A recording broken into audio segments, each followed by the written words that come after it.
Today on the LA Food Podcast, I'm your host Lucas Hervodio, who, unlike Chelsea from season 6 of Love is Blind, has never been told he looks like Megan Fox, but like Chelsea from season 6 of Love is Blind, looks absolutely nothing like Megan Fox. Speaking of celebrity-studded happenings, dear listener, we're joined today by the organizer of the upcoming LA Wine and Food Festival. IMG Cecile Rebbot calls us from London town to talk about the immersive food and art experience that's taking over Santa Monica Pier next Friday, March 1st through Sunday, March 3rd. It's going to be a who's who of LA culinary royalty, featuring chefs like Stephanie Izzard, Justin Pichetrungzi, Tim Hollingsworth, and many, many more. There's going to be food, drink, art, music in what promises to be an epic celebration of what our city has to offer. I'm going. See you there. But first, I want to talk to you about a couple of things that caught my attention this week. There's Eater's annual list of where to travel for good eats, in which a smaller California town made a surprise appearance. There's a great Mona Holmes article on the decline of smashburgers, Be Still My Heart. And there's some future-facing discussions of what the 86ing of service fees might mean for restaurants and diners now that those so-called junk fees are slated to disappear per California law this coming summer. That's coming up next, so without further ado, let's chow down.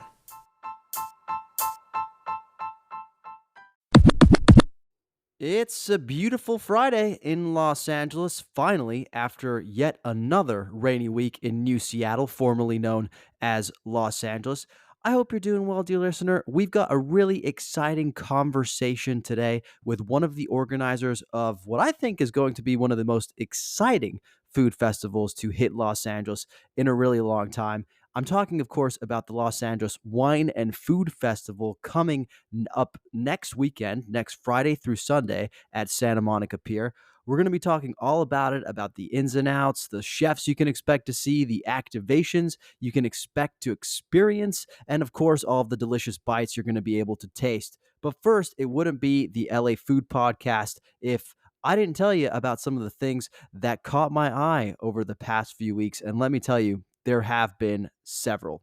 First and foremost, I wanted to quickly touch on a list that Father Saul and I have talked about in the past, and that is Eater's Where to Eat lists. This is their annual list where they basically look at, hey, if you're going to be traveling to a city this year to go and enjoy their culinary delights, here are some under-the-radar picks that you may want to consider. And just a few weeks ago, maybe even less than that, Eater released its annual Where to Eat list, Where to Eat in 2024. Father Saul is actually the one that put me onto this, and he's the one that picked it as one of his favorite lists of 2023. So credit where credit is due.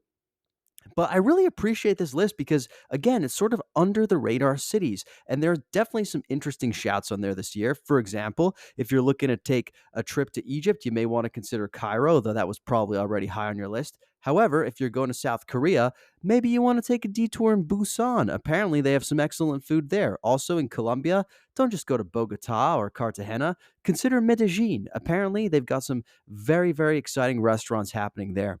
The USA got 3 shouts on their Where to Eat list. Philadelphia was named. Milwaukee was also named. Wow, what a year for Milwaukee and Wisconsin in general, considering that that's where Top Chef is going to be hosted. But that's neither here nor there.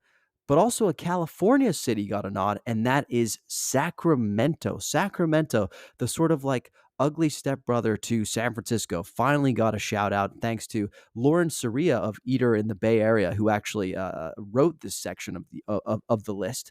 Sacramento is a really interesting town. I love Sacramento personally. I am a bit of a politics nerd, so there's definitely some allure in the fact that it is the capital of the state and where some of like the legislative business happens. But I've also ran a couple marathons there. One of my best friends in the world is from Folsom, not too far away from there. And the thing about that is every time I go to Sacramento, I find myself gravitating towards the same places.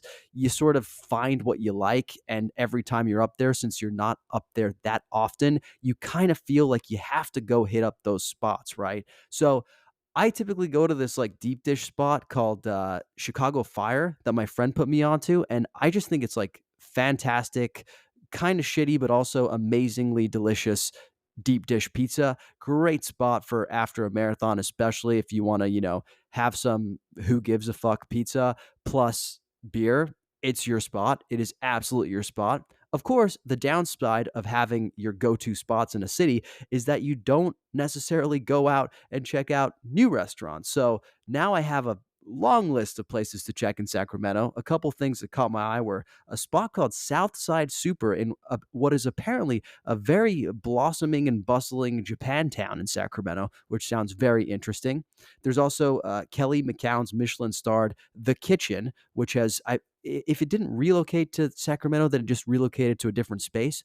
But interestingly, it's sort of like part of a trend of restaurants moving away from more expensive cities in the Bay Area, like San Francisco, like Oakland, to spots like Sacramento, where rent is a little bit cheaper, and really opening some very ambitious restaurants that a town like Sacramento hasn't seen in a long time. So that's interesting.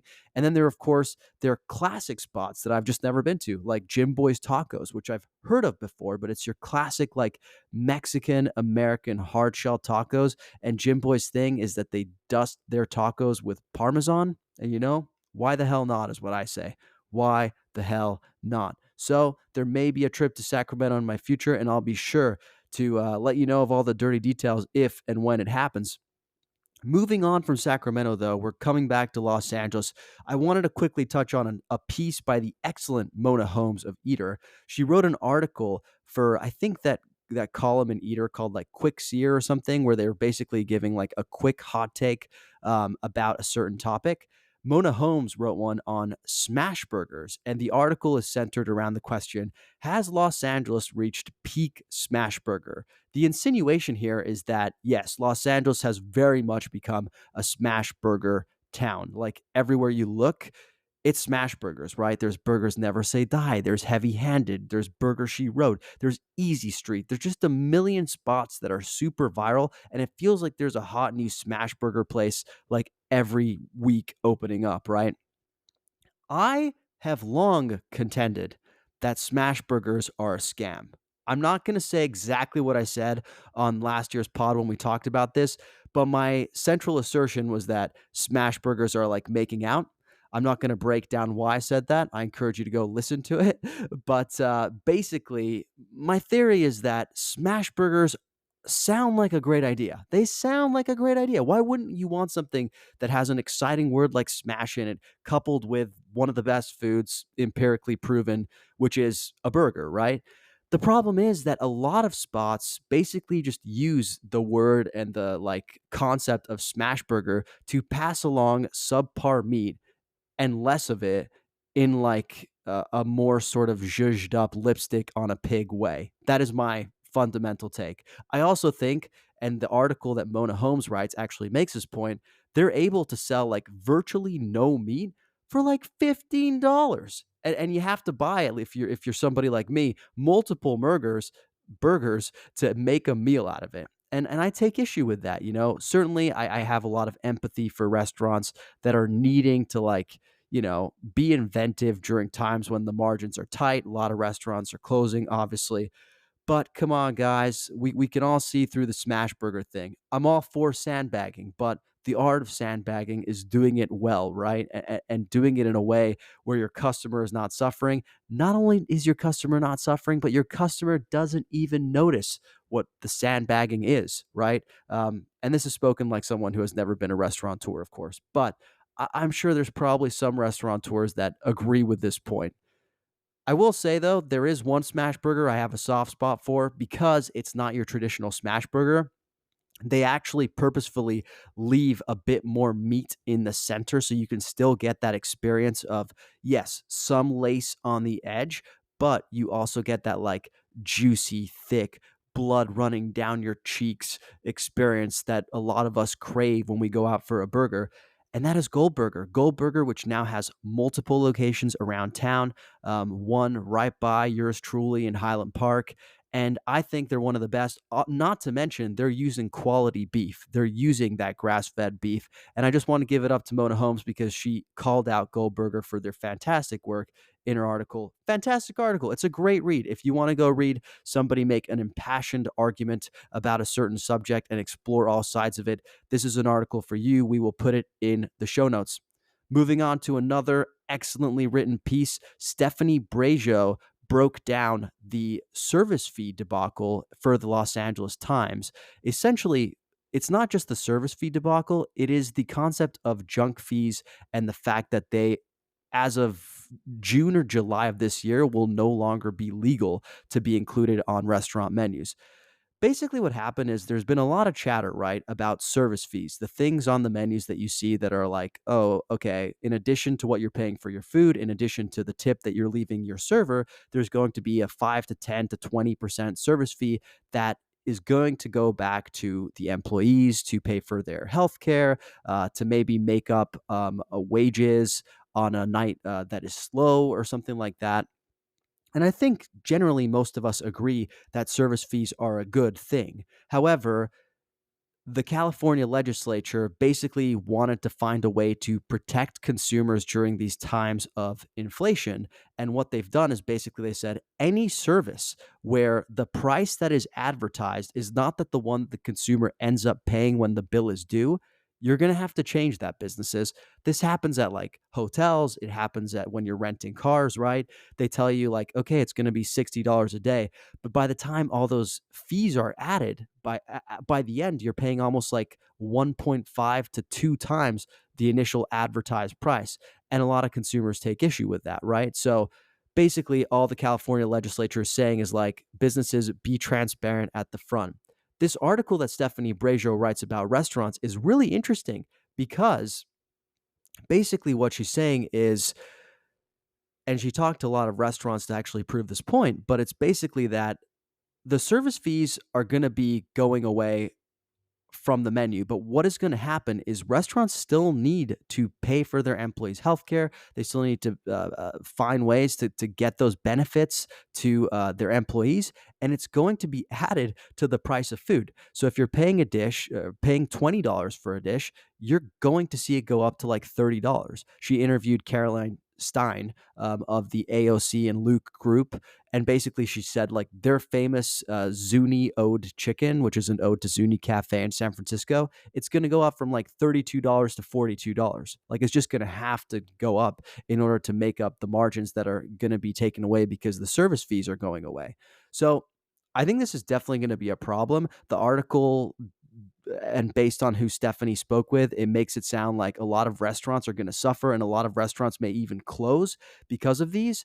So I think really, if I were a restaurant right now, I would be doing everything I can to communicate with my customers right now before June and July comes around and the customers are surprised that their smash burger went up from $15 to $20, right? So I know it's easier said than done, but I genuinely feel like put signs up, put things on the tables, like put it on the receipts, put it on the checks, like put it everywhere so customers, when they're coming back in June and July, they're not shocked, right? They can expect it and they can start making their decisions now about where they want to continue to patronize, knowing that those prices are going to go up. And for consumers, all I will say is like, don't get spooked. You are already paying these prices, right? You're already paying these prices in the checks. It's just going to look a little different. I know it doesn't feel good to pay $35 for your cacio pepe at Funky instead of $28 for it. Like, I know that hits a little different, but just remind yourself you were paying that anyway. It was just broken down different. I think this is mostly a communications and a mental issue. I'm not really sure how it's protecting consumers if the consumers are going to have to pay the prices anyways, but that's a separate debate that I can have when I actually take my trip to Sacramento to try new food. Okay, enough about that. Let's go to some fun stuff. Top Chef. Okay, Top Chef is returning end of March. It's almost upon us, and there's been a new trailer, and it looks pretty good. We've got a new host this year. It's Kristen Kish. She's replacing Padma Lakshmi. We've talked about it at length on the podcast. There's some really exciting Top Chef content coming up on the podcast that I just wanted to plug real quick. First, we've got an interview coming up in the following weeks with not just a contestant on Top Chef World All Stars, but a winner of a past Top Chef edition. We talk about some really exciting behind the scenes Top Chef details. Honestly, as a Top Chef nerd, I left that interview just buzzing, absolutely buzzing, as they say on Love Island, another one of my favorite shows. I just, great conversation. So excited. And the cherry on top is that this chef actually just opened a really hot new restaurant here in Los Angeles. So if you've been following restaurant openings in Los Angeles, you might know who I'm talking about. But if not, just Google it and you'll find it. And if not, just keep listening to the podcast and you'll be able to listen to it in the coming weeks. We also will be doing it again, the Top Chef Fantasy Draft. This year, it won't just be me and Father Saul conducting the draft and participating in Fantasy Top Chef. We're actually going to be joined by two very special guests.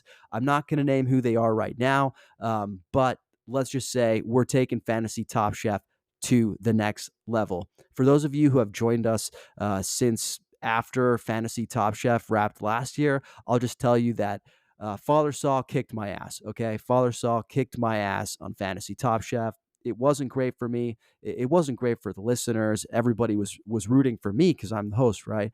But Father Saul did win. He made some astute picks. This year, I'm resolved to do my homework and to really put in the work so that my draft picks are correct this year. Last year I went on vibes. This year I'm going to go on data. I'm going to go on stats. Okay, I that's all coming up here in the next couple weeks. So mark your calendars. Interview with Top Chef winner plus fantasy Top Chef draft, and then Top Chef. We're off to the races. I can't think of a more exciting time of the year personally. Okay, last thing I want to plug. I just put up another video on my LA Countdown account of the latest Unlistable. As a reminder, I'm doing this series called The Unlistables, where I'm basically going to unloved and underloved restaurants by food media, basically places that aren't on any of the lists, the eater lists, the infatuation lists, the LA Times lists. And I'm going there and asking, do they deserve to be on the lists? Are they listable or are they unlistable? Well, I just hit up a little spot in Inglewood called Gold Spoon Jamaican Cuisine, and it was lights out. Truly some of the best food I've had in a while. Chef Grace Henry does some incredible work down there. It really feels like you're being let in on like some family recipes, but that doesn't mean it's like like no frills home cooking. It's actually very high caliber cooking. All of the proteins are cooked perfectly, the spices are perfectly balanced. The jerk chicken truly just like reconfigured my taste buds. It was something that brought me to another level and that I'll be returning to time and time again. So I cannot say enough good things about Gold Spoon Jamaican Cuisine. If you're curious, I will put the video, the Unlistables video, in the show notes. So please go check that out. And definitely next time you're in Inglewood, swing by, tell Chef Henry that we sent you. And yeah, you will not regret it. Okay. Before we move on to our conversation with the folks organizing the LA Wine and Food Festival, I just wanted to quickly basically send a quick condolences to the entire Here's Looking at You and All Day Baby families. We haven't had a chance to since it was announced that the founding chef, Jonathan Whitener, had sadly passed away. Look, there's not a ton that I can add to this because there's been amazing tributes written in the media. There's been amazing tributes written on social media by folks who were really close to Chef Jonathan. All I'll say is this: whenever you're speaking to people in the food industry in Los Angeles and Chef Jonathan's name comes up, they light up. They absolutely light up. And it's not just because he's an incredible chef that won a ton of accolades, did a ton of excellent things on the LA food scene. It's clearly because he touched a lot of people personally, right? He was good to them. He was a light in their lives. And I think in any profession, right, what you do professionally is one thing, but being a good human, that's what really matters. And it's clear that Chef Jonathan was one of those good humans and made a lot of positive impact on a lot of people's lives. And he will be sorely missed in the Los Angeles food scene. So, if you're in the neck of the woods, consider stopping by Here's Looking at You and All Day Baby, showing them some love because I'm sure that these can't be easy times for them. So do that. Well, Without further ado, it's time for our conversation with the organizer of LA Wine and Food Festival. We'll be right back. Joining us today on the LA Food Podcast is Cecile Rebbot, VP of Culinary Arts and Entertainment at IMG, the organizers behind the inaugural LA Wine and Food Festival. Cecile, how you doing today? Hi, nice to meet you. I'm great, thank you. Good, good, good. Where are you calling us from today? From grey and rainy London. Oh man, that's a bummer. We've had some rain here ourselves, but I'll let you know then this is probably good for the event, but the sun is shining, the air is crisp, and the weather is beautiful. I've heard so. Good, good, good. Well, today we're talking about the LA Wine and Food Festival, which is coming to Los Angeles for the first time next weekend, March 1st through 3rd, Friday through Sunday. Cecile, I am fascinated by this event. Can you quickly give us the quote unquote elevator pitch for the event? Yes, sure. It's a brand new 3-day event, and it's bringing outstanding chefs together to celebrate LA's vibrant food, art, and cultural scene. There you go. Less a really quick elevator ride, That's but a you quick got it one, all yeah. in there. Yeah. Um, so I'm really curious. Obviously, this is the first event, there isn't a currently, as I understand it, the New York Wine and Food Festival or the, let's say hmm Seattle Wine and Food Festival. How did you select Los Angeles for this event? What drew you to our city?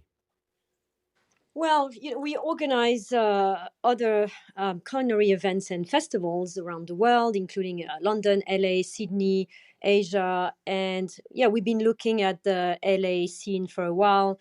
We recognize how diverse and exciting it is, and from like upscale dining to casual beachside eateries, really. And yeah, I've been looking at this closely and the whole team, and we really wanted to celebrate, like I said, the LA's vibrant food and cultural scene and organize our own event there. Also, we are a sister event to Freeze Week Los Angeles, and we wanted to coincide with them, organize the event at the same time, because the energy in the city is incredible at this time of year, and yeah, to celebrate the wider creative context that LA offers, really. What is Freeze Week Los Angeles for those who are listening to the podcast that aren't familiar with it? So, Freeze Week Los Angeles is an international art fair. It was launched in 2019. It's held at the Santa Monica Airport. So, it starts the day before us, Thursday, Friday, Saturday, Sunday. It also holds events in New York, London, and Seoul. And it largely focuses on contemporary art and celebrates the exceptionally dynamic culture of LA and its global contributions to the visual art. And that's a celebration of all of this. They'll feature over, I think, 95 of the most exciting galleries from around the world. And they'll have an exciting program of installations, collaborations, and restaurants as well. Wow. So you're telling us you can get the best of food and art in one weekend in Los Angeles? Exactly. Exactly. Wow. Well, how lucky are we? Okay, well, I'd love to hear about the chefs who are going to be participating at LA Wine and Food Festival. Who are you most excited to see cook? Well, all of them, I should say. Look, we have 30 chefs per day. We'll have headliners, so the famous chefs, the celebrities you see on your TV shows, but also recently awarded chefs from the James Beard Awards. So very excited to see these people cook and try their food. But also because it's a celebration of LA, like I said, it's all of them. It's I've been looking at the LA scene for a while, and I've been following people on Instagram, looking at their food, seeing them on TV, and I'm really excited about many of them. There's Chifa, Jitlada, Anna Jack Tide that just received several awards. Natalia Vallejo, who's coming from Puerto Rico. We have Holy Basil. I'm really interested in trying their food. I have a sweet tooth as well, so there'll be plenty of desserts like Bake Some Noise, some ice creams. Yeah, many chefs. Like they're all really exciting. Yeah, that's awesome. I mean, some of the names you said there alone would be a reason for someone like me and many of our listeners to, be lining up starting probably today in order to make it into the festival. But we have several food festivals here in Los Angeles, and there are a variety of them, right? There's the ones that Hmm. you go to and you pay the entry ticket, but then you still have to pay for all your food. There's also the ones where you go and you pay, one price at the outset and you get in there and you're sort of have like access to the small bites that the chef is preparing. What type Hmm. of eating experience will guests be able to expect at your festival? Well, it's all inclusive, right? So your ticket will get you unlimited food and drinks, which is beautiful. In terms of food, so you'll have one dish per chef, including all the headliners that I mentioned. Like Adam Perry Lang and Jet Tilla, etc., all the other restaurants from LA. So one dish per chef per day.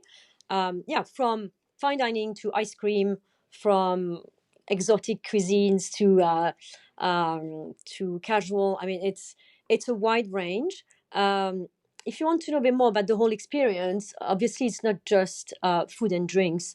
We are trying to create something that integrates, like an event that integrates um, a few interesting artistic and cultural elements, because this is something that we don't see often, we think, and we wanted to bring these elements together at LA Wine and Food. So you'll have, of course, like lots of drinks, like cocktail bars and wine bars. You'll also have DJ sets. We are programming female DJs this year. We are also featuring several and many actually female-owned restaurants, because we're working with this amazing organization called Regarding Her, which is a Mhm. non-profit organization celebrating and accelerating female talent in the hospitality industry.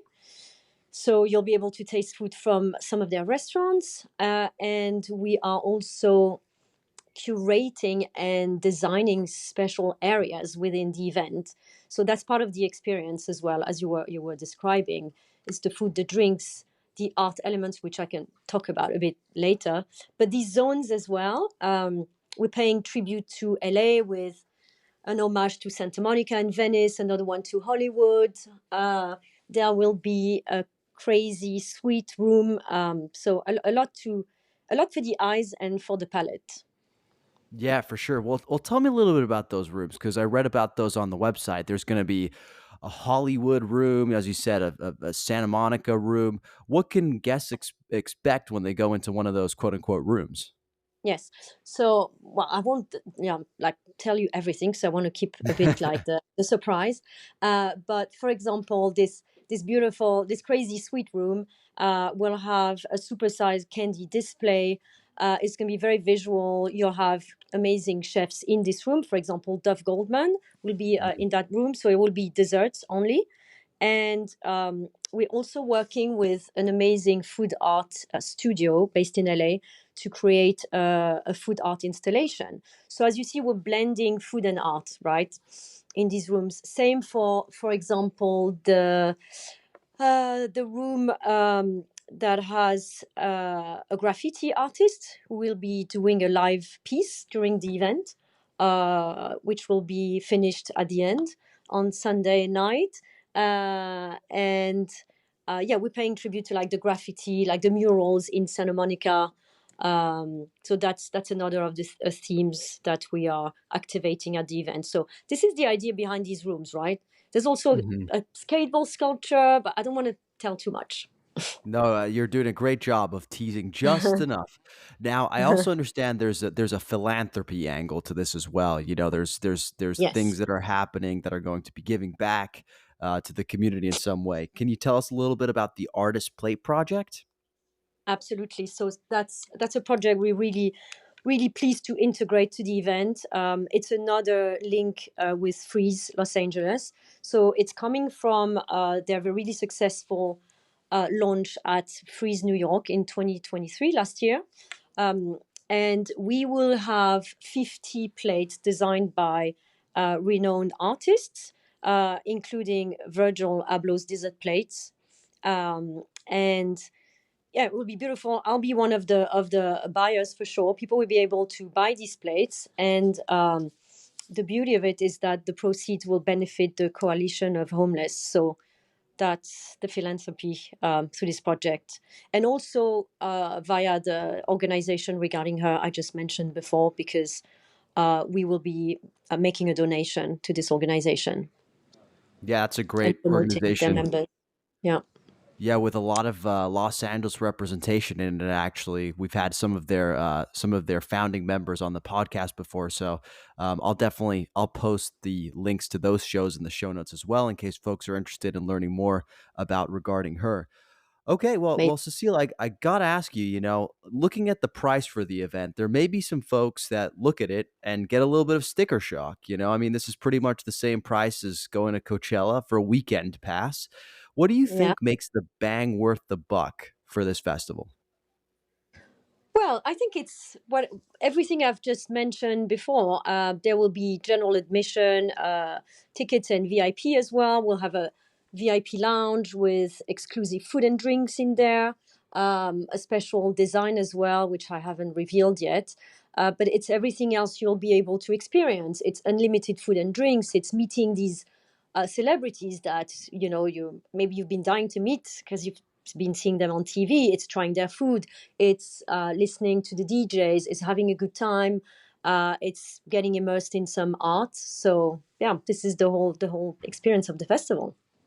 Yeah, totally. I mean, I'll give you my three reasons why I think this is worth more than Coachella to be, okay? Number one, convenience, guys. Convenience, right? I mean, you don't have to drive all the way to the desert. It's right here at Santa Monica Pier. So, convenience, it's close to us here in Los Angeles. That's number one. Number two, we all know that the best part of these festivals is the food. And this one is all about the food. Obviously, it's not all about the food, there's a lot more to it.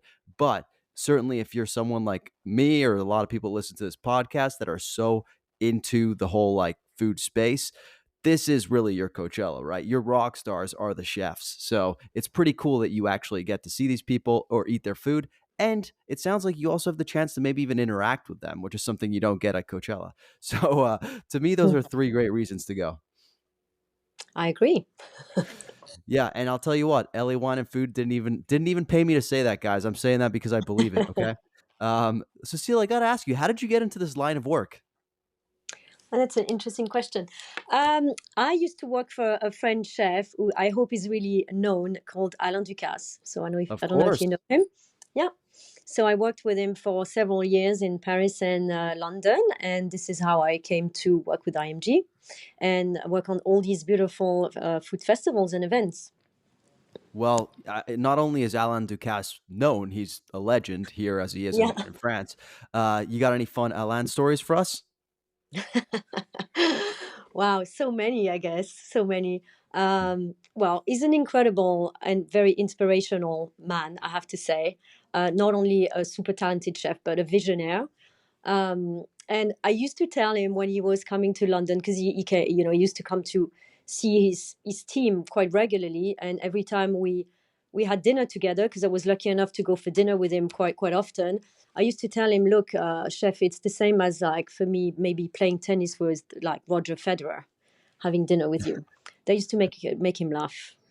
Yeah, yeah. He was like, my backhand isn't quite as good as Roger Federer's, but I appreciate it. But Roger probably can't make a béarnaise sauce like he can. Well, yeah, I'm sure I can. I don't know if Alain can play tennis, but yeah. Yeah, yeah, that's hilarious. Cecile, what about you? Do you come to Los Angeles often? Well, I love LA. I've been a few times. I went to a university when I was younger. I have to say, to Malibu when I was a teenager. So I've always loved LA. I've been coming a bit more often recently, of course, to prepare this event. And yeah, I hope I can come more and visit more often. And what are your favorite spots that you've been out to eat when you've been here? Hmm.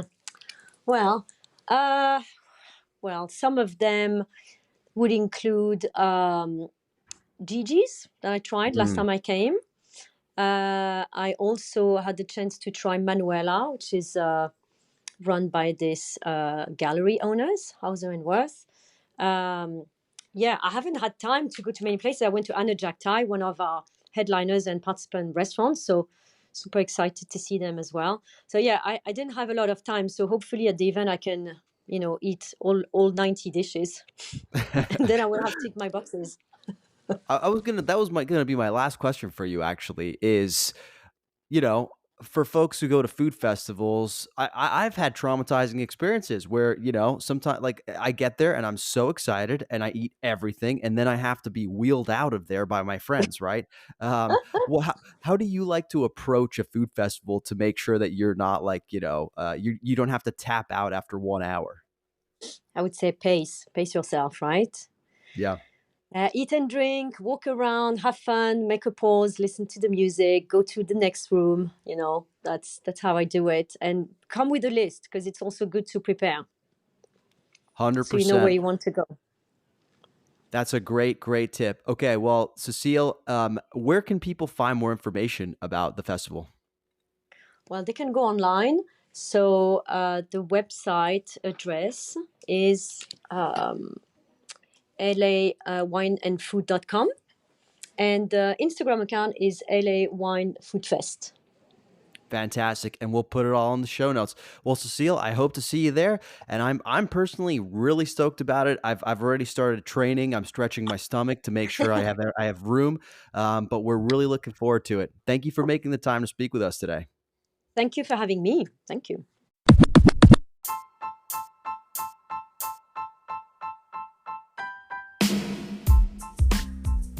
Thanks for listening to this short and sweet episode of the LA Food Podcast, dear listener. Thanks to our guest, Cecile Rebbot, for joining us and telling us all about the LA Wine and Food Festival. I don't know about you, but I'm pretty stoked for it, and I definitely hope to see you there. Seriously, if you're there, come over and say hi. Don't be shy. I do not bite, unless, of course, you have a smashburger in your hand.